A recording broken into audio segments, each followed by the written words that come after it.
You guys may already know this, but I really love Frieren. It recently became my favorite anime and probably my favorite story ever. I follow the manga and that's definitely helped boost my love for the story. Frieren is actually what I made my very first video on. This video right here, but I fucking hate this video. It's poorly edited, you hear me breathing, the audio isn't loud enough, and I feel as if I didn't give the story enough justice for how good it is. Same with the JJK video, but honestly, I care about JJK a good bit less than Frieren, so it doesn't mean as much to me. Don't worry though, I will make better JJK videos, I promise. I mean, it's JJK, I kinda have to.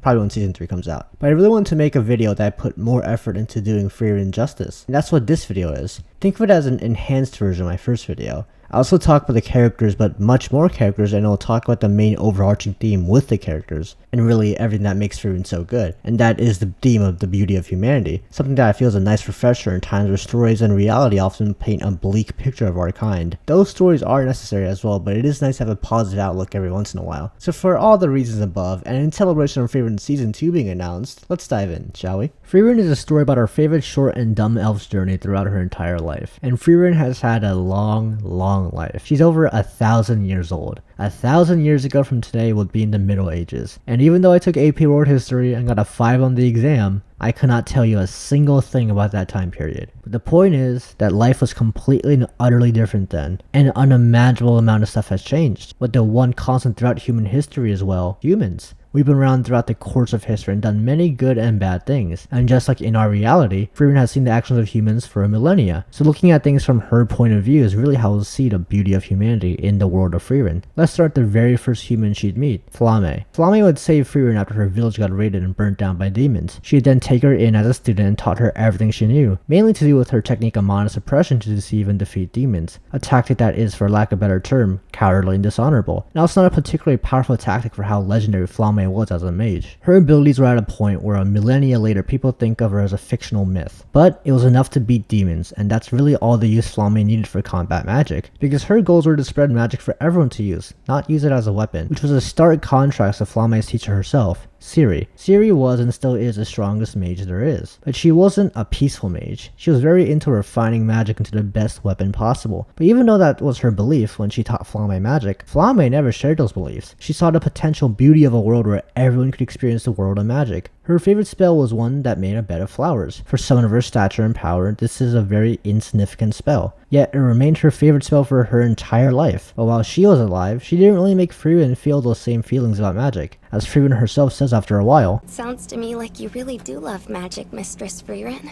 Only somewhat. But while she wouldn't know it, Flamme's beliefs would come back to her. It's just that she would have to learn how to be human first, which would take a good bit of time. After Flamme's death, Frieren for a long time mostly just chilled around, collecting magic, wandering out, you know, normal Frieren stuff. It's important to know that at this point in her long life, she really hadn't changed that much. She was still very far from learning how to be human. But that would change very soon, as we would know, because after hundreds of years, she'd finally meet people who'd prove Flamme right. That would of course be the hero's party, the legendary Heiter, Eisen, and of course Himmel. They went up to her to fight the Demon King, a mission that she'd given up on a long time ago, but she would accept to go on this journey, and it would last 10 years, which for Frieren herself is practically a weekend compared to her millennia of living. But as we all know now, this weekend trip for her was the most important period of time in her life. This is when she'd finally learned how to be human, and she had some really good teachers for it. Eisen the warrior, like Frieren, lives longer than humans as a dwarf, but he resembles and represents a lot of the human spirit. Eisen in his younger days ran from a fight instead of standing his ground, and his comrades died in that fight. He's carried that burden of cowardice during his long life, but throughout that long life of his, he's always honored those who fell before him, and he really embodies the humanity of being afraid. He's an extremely powerful warrior, but before every fight he shows fear. He shakes and trembles like someone before their very first fight, and he's very far past that point. But the important thing with this is that he knows it's okay to be scared and nervous. In fact, it's almost concerning if you're not. He doesn't let it define him, and he still, despite his earlier cowardice, is still this extremely powerful and legendary warrior. His motto says it all. The winner is the warrior who's still on their feet at the end. Eisen, even though he isn't technically a human, really shows an indomitable human spirit, something he'd show Frieren throughout their 10-year journey, and something he later passed on to his apprentice, which we'll get to in a bit. Next we have Heiter. Heiter was a very interesting individual, as we all know. A drunk, who to some may symbolize a corruption of the church and their priests. However, Heiter is a little different. While he may drink as much as Frank Gallagher, he sure acts a lot less shameless than him. Heiter shows a lot of humility and compassion. He notices things that not a lot of people notice. He's just a really chill and nice dude that happens to drink a lot. Heiter also embodies something I really love about Frieren, and that is how it handles religion. Frieren takes place around the Middle Ages, and at that time, religion was a big deal, like a really big deal, and it still is today. In the world of Frieren, religion is also a pretty big deal, but no one is shown to be forcing religion onto others, nor is anyone downplaying religion really. It's taken as this normal thing that a lot of people like and value, but is not a necessity in life, which is in my opinion how it should be handled. And Heiter, like a lot of the major religious characters shown, have the same thought process when questioning about their beliefs. But even if a heaven doesn't exist, I very much believe that it should. Why's that? I feel it's more convenient that way. He follows the goddess because he believes she'd reward him, and it's just more convenient and gives him more peace of mind and purpose to think about it like that. Which really is what religion should be, right? Something that overall improves people's lives and unites the world and makes it a better place. Frieren during her long life was very reluctant in terms of religion, and while she had a pretty good reason, she never saw the goddess in person despite her millennia of life, and she thought it didn't make sense that she would never come down to earth in her own lifetime. But Heiter's beliefs would be passed down to his own apprentice, and by an extent Frieren as well, as we'll soon see her pray often. While Aiz and Heiter are two characters that are not to be downplayed by any means, the real hero of this group for the story and for our purposes is of course Himmel the hero, who I actually have a plush of him on my desk. Look. Anyway, Himmel is really the person who taught Frieren to be human, and is the person who impacted her life the most despite only being part of it for a mere 10 years. Himmel really embodies the best parts of humanity. He's charismatic, kind, strong, calm, forgiving. He's like a walking New Year's resolution. But he's not a perfect person. He's very cocky and arrogant, but he uses those bad traits to still be the best person he can. He does want glory for himself, but he's able to turn that desire into helping others. His main goal is just to make the world a better place than how he found it. But he also really appreciates the little things, probably more than anyone. He took a liking to Frieren's habit of collecting odd spells, something she's probably never heard before. But his dungeon exploration policy is probably what embodies this the most. He's very strict about dungeon exploring and exploring every nook and cranny before moving on. That's just the best way to enjoy such a journey. And in a way, that's a metaphor for life. Life is a long and complicated journey, much like a dungeon. It's easy to get lost in it and get frustrated when you look for the quickest route out. But if you take the time to look at everything, you realize all the little treasures that could be hiding away and all the fun times that could be out there. So if you just take a breath, slow down, and just enjoy what the journey has to offer, you'd be much better off in basically every way. And we would see that later on when Frieren follows what Himmel taught her. Because Himmel really did teach Frieren a lot. He taught her what it looks like to be human with all I mentioned before and to value time. Because time is the only true constant in this world. No matter what happens, good or bad, time will move on. And Frieren didn't really have to think about it very much. For her purposes, she has all the time in the world. But now, it finally came back to bite her in the ass. Because after the journey ended, and everyone went back to their normal posts, time went on. When Frieren returned to see the meteor shower again, Himmel was an old-ass man. And after they embarked on one last journey together where Himmel's liveliness reignited, he'd pass. And that's when time finally hit Frieren. She put it the best when she said, "Why didn't I try to better know and understand you?"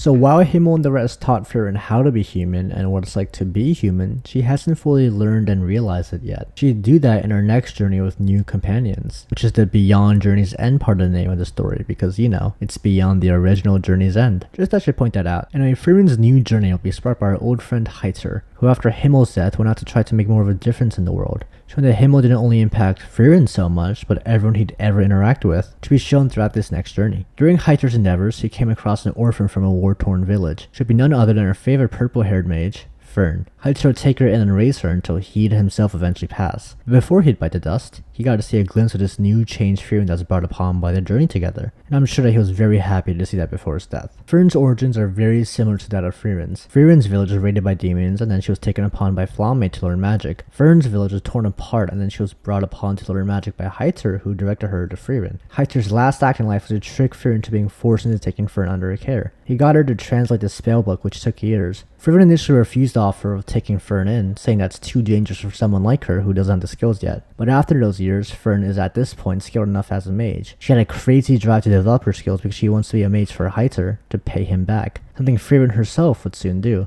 In the very beginning of their journey, Frieren was very confused on what Frieren was doing. And while to be fair, Frieren is a very odd individual. Look what I got. What are you going to use that for? A corrosive potion that only dissolves clothing. Return it. Frieren loves collecting these odd spells, and this is often a very time-consuming activity. It can take months or years even. What makes it special is that Frieren's love for these odd journeys and spells was reignited by Himmel. Throughout their own 10-year journey, Frieren would make these same old pit stops, and like Fern, Heitzer and Eisen were very confused and honestly annoyed by these long and tedious stops. But not really Himmel. Himmel in fact liked these little journeys and loved Frieren's little hobby. Because well, of course he did, he's Himmel. It's something a man full of whimsy and joy in life like him would enjoy. It also embodies the same principles as the dungeon exploration rules, and for Frieren, this is probably the first time ever someone expressed interest in her little hobby. So on this new journey, every time when someone asks her about this, she says, I used to go through my life much more apathetically before finding it. But then came a fool who praised me for the magic I acquired. The rest is history. On this new journey, she tries to go by Himmel's example more and more, because that was her biggest regret, not spending enough time with Himmel and not taking enough from their experiences together. At the very beginning of their journey, we'll see a beautiful payoff of what Himmel meant to Frieren. Frieren seeing those flowers that Himmel wanted her to see was such a good and beautiful moment. Flowers are such a prevalent symbol of beauty in Frieren as we see throughout the story, and this time was no different. Probably the biggest example. The animation was wonderful, and this moment was almost like a final send-off from Himmel to Frieren. Or as we later find out, maybe a see you soon, because this journey that Frieren and Fern have been going on have a destination now. Through our old friend Eisen, Frieren and Fern have found something extraordinary. A full circle moment for Frieren as she rediscovers an important message left by her master, Flamme, who died all those years ago. The message being the revelation of Ariel's existence and how to get there. Flamme told Frieren a millennia ago that she would be in the situation she is in now, the regret over not being with someone enough. And while the Frieren of a millennia ago was skeptical of her master's words, the Frieren of today is very clearly a new Frieren, as everybody has noted. She's more considerate, she's more observant, she wants to care more, and she doesn't want to make the same mistakes as before. She's trying to put into practice what Himmel taught her, which is to be human. Before this revelation, Frieren gave Fern a birthday present, a little hair thing. This is something Frieren would have never done at any point in her life before, but finally after her 10-year journey, she's being human. It's also very poetic that Frieren's new journey was sparked by all the humans close to her. Of course, Himmel's death sparked her to act differently. Heitzer introduced Fern, Eisen led her to the secrets of Flamme, as well as introduced someone else I will talk about in a bit, and Flamme, 1,000 years after her death, tells her about Ariel. Frieren will undertake this long journey that will be a similar length to her original journey, which makes it fitting when she says, Another brief 10-year adventure. so now the journey really starts. And as we all know with Frieren, it's a very different story than others. In fact, normally Frieren's original 10-year journey will be the story. A 10-year trek with some of the greatest people in their respective roles coming together to defeat an all-powerful force of evil. That is definitely a substantial plot. But not Frieren. It's a story about the next journey our elf goes on. And unlike many stories, Frieren does not always focus on the flashy, action-packed aspects of the journey. While they do exist, and when they do it's awesome, it's not really the focus. Frieren is considered a pretty slow-paced show, and that's intentional. It further enhances the message of Frieren of time and valuing human connections. One of my favorite moments in Frieren happens when Frieren and Fern visit this little town. This town is noted for its beautiful sunset. They have a little celebration of it. When Frieren came to this town the first time during their original journey, she missed the sunset because she overslept. Frieren loves her sleep. She's just like me. Himmel was upset that she missed that, wanted her to be there. At the time, Frieren really didn't understand why, and she still doesn't totally understand, but she wants to understand, so she commits to attending the sunset with Fern. And well, she tried, but you know, she was sleepy. You'll be late to the festival. Who do you think you're calling Mama, young lady? When she was dragged along to the sunset by Fern, she wasn't amazed by the sight itself. She still thinks, well, it's just a sunset, whatever. But seeing Fern, someone who she cares about, look very happy and content made it worthwhile. And that's the moment she realized what Himmel was talking about 80 years ago. This moment really showed how much Frieren has changed, and she really was learning how to be human. And having Fern as her traveling companion was honestly as perfect as you can ask. Their dynamic is so cute and fun to watch. It makes this whole journey, as well as Frieren's progression, so heartwarming. Because in a way, they're growing together. While Frieren is older than Yoda, she's still new to this being human thing, and Fern, well, is an actual young human who has had a very rough childhood and has not grown up normally at all. She acts more mature than her age and less mature than her age at the same time. She's very strict about being organized and clean and all that stuff, but she really loves her sweets like a child. She acts like the parent, and in many ways she is, but at her core she's still a kid. And I think that's really heartwarming because Frieren in many ways is the opposite. She's old as hell and very wise, but kinda acts like a child. So this dynamic just meshes really well together. To see Fern get happy over seeing Frieren happy as they spend more time together is just what the story is all about as well, isn't it? Those ever so valuable relationships we develop as humans. And seeing her get more possessive over Frieren was also really funny. And I just love seeing how close they got. And who doesn't love Fern? Anniversaries, birthdays. That hurt! I get it. Okay, I'll go pick up a trinket for your birthday if you'll stop.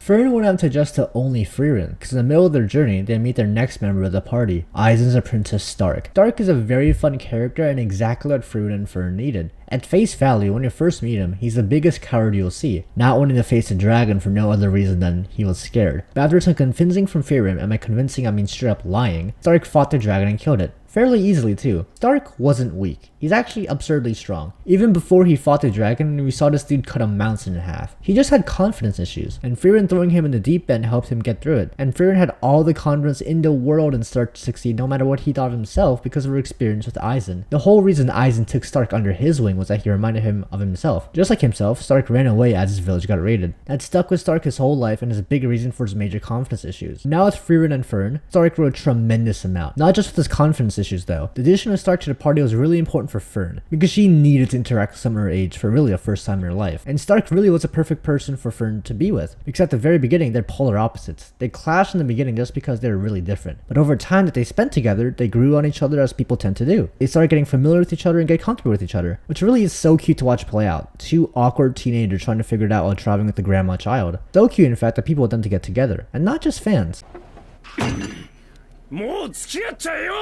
And it's pretty heavily implied that they will get together at some point throughout the story. I mean, come on. Dancing together, the flower ring thing. It's pretty obvious. They'd also be a perfect couple. A good relationship consists of two people that care deeply about each other and overall benefit each other's lives. And Stark and Frieren more than fit that description. Stark, like Frieren, had a very rough childhood. He was seen as a failure in his village of warriors, giving him such low self-esteem from the very start of his life. His brother was the only one who believed in him, and he would die when Stark ran away. While there was no way Child Stark would have changed his brother's fate, the thought of him running away and leaving the only person to ever believe in him to die would remain in his head. The idea of his cowardness. But throughout his time with Frieren and mainly Frieren, he's able to learn that he's worth more than he thinks. People care about him and depend on him, and he's able to learn that that's important and thus makes him worthwhile. His fight he had with the demons was very, very tough. Stark before meeting Frieren and Frieren would not have kept going like he did, but now he kept going and then some. He's also given the opportunity to just be a kid his age with Frieren, and that goes for Frieren as well. Both of these guys have not had enough opportunities just to be young kids, but when they spend together, they bring out each other's dumb youth. They just make each other happier and better, and that's the best aspect of what us people do. I'm hard pressed to find a more wholesome and fun example than with Stark and Frieren. Now, there's a lot of characters that'll be introduced throughout the journey, but Sign is really the most important one to mention as he actually joined our little party. Sign's biggest thing is the regret of not going on an adventure with the pal Gorilla. It's lingered on his mind for the past 10 years since Gorilla left on his own, but at this point he felt as if it's too late to do anything about it, and Frieren saw herself in him. When Himmel came up to her all those years ago to ask her to go on their journey with him, Frieren initially declined because she felt as if she missed the chance to defeat the Demon King and she didn't really care for it anymore. But ultimately, Himmel convinced her, and that ended up being the best decision of her life. So Frieren wanted to fill that Himmel role for Sign as well, to give Sign the opportunity to make up for his original missed opportunity. At this point in the story is when you really realize how far Frieren has come. You see her be so much more kind and caring and be able to understand her friends than in the very beginning, learning all the lessons from her former comrades to be the best version of herself to her current comrades. For Sign in particular, she makes sure to praise him more than she did with her former party, as he or her deserved it, and it's something Heiter did for her. Sign was a great addition for the short time he was there. He was a true adult in the group that was important especially for Stark and Frieren, because he's experienced what they have because, you know, he's a human. He knows how teenagers operate and is envious of their blissful ways. So he's really good at resolving the cute conflicts Stark and Frieren had with each other. He fit right in this group and really showed how it's really never too late to pursue your dreams and that it's also better late than never. His presence was just so good overall, benefiting everyone around him and being very fun to watch. I wish he stuck around for a bit more, but he had his own goals and it's for the best. But there is a reason Frieren said,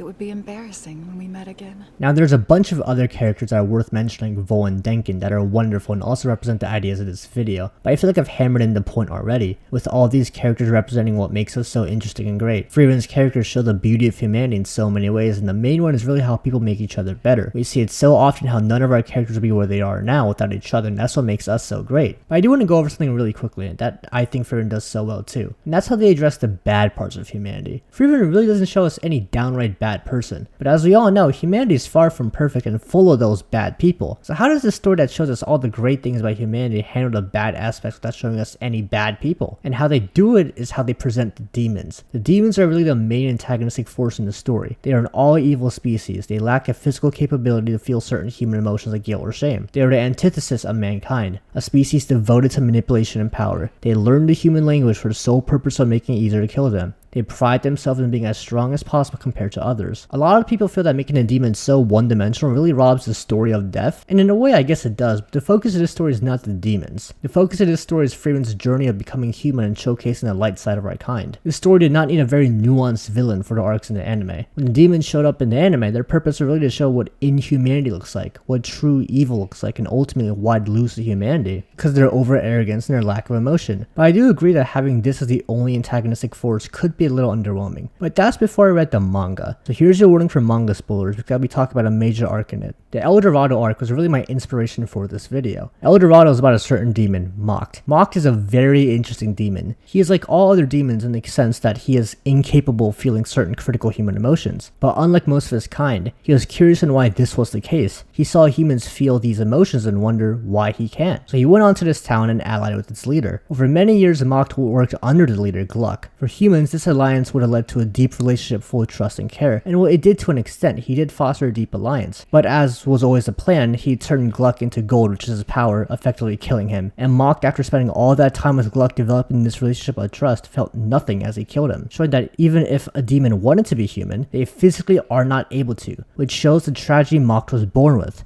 Not being human. And the tragedy of not being human is not being able to feel. It's a stark contrast to the beauty of Frieren's life that she was able to meet people that changed it for the better. Mock met someone he got close to, but Gluck didn't change Mock because Mock could not be changed, and ultimately his demise came from that. Frieren defeated Mocked and Solitar, who's another demon, through trust she had in her group and trust her group had in her, something demons notoriously don't have. They deceive, not trust. Frieren won by being human, and Mocked lost because he couldn't be human. This really shows the beauty of humanity. Yes, there's a lot of bad things about us, but we know it's bad, and we as a collective have the power to change it. I really love Frieren. I just find it to be such a heartwarming and beautiful story. To see Frieren's journey throughout and everyone else's as well is so amazing to see. Seeing Frieren go from this apathetic, isolated elf to this caring person is just amazing. Again, seeing her relationship with Fern especially develop is so cute to see. I didn't mention this yet specifically, but when Frieren went through the trouble to get Fern's staff fixed because Fern loved that staff so much, is a huge tell for how far she's come. Even though she's not perfect, she's trying, and that's really amazing. And her trying is more than enough to maintain those amazing relationships she has. That effort is why Fern didn't even consider Ciri's offer. She's Frieren's student and friend. That effort is the distance between Frieren and Ciri. Ciri still refuses to go on the journey Frieren has and hasn't learned how to be human, which is why she's so clueless about her feelings towards her older princesses. This video is kind of all over the place, but it ties back to how everything shows the beauty of humanity. How everyone improves and helps each other is shown so well, and that really is what makes humanity beautiful. How we can choose to have a better time with others and enjoy the long adventure of life. So while yes, there's a lot of shitty things going on, and a lot of people are horrible, we have to remember the nice side of us too. Because if you only focus purely on the negatives, it'll only get more negative. So help someone out, go hang out with your friends, go on a date, just go be with someone and have a good time, because well, that's what Himmel the hero will do.